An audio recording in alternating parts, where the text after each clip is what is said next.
guys, how are you? Hope you all are doing well. Today I'm back with one of the most interesting video. In this video tutorial guys, I'm going to show you how to update your IRCTC app profile as per your Aadhaar card detail. Okay, so for this guys, first you need to update your IRCTC app on your phone. If you are using Android phone, open the Play Store. If you are using iPhone, open the App Store and simply search the app, and if the app update is available, first of all you need to update the app. After updating the app, open the app, and here you can get the login option in the right side corner of your screen. Just tap on it and enter your user ID, password, and login into IRCTC. Okay, like this.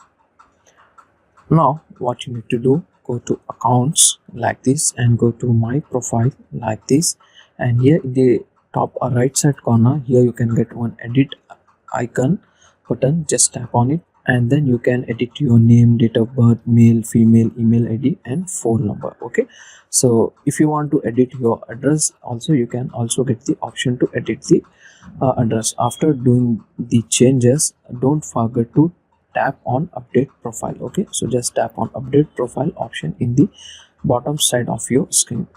Just tap on it. Okay, this is the easy and simple method to update your IRCTC profile with your Aadhaar card details. Okay, so what happens sometimes guys, if you are linking the Aadhaar card with IRCTC, so at that time you can get the error, or the Aadhaar card will not link with IRCTC if the detail was not matching with your profile. Okay, at that time you need to update your profile as per Aadhaar card details. Okay, so follow this method and update it. So that's for today guys, the short and simple video. Hope you enjoy this. If you enjoy, please guys like, share and subscribe to our channel. Thank you very much.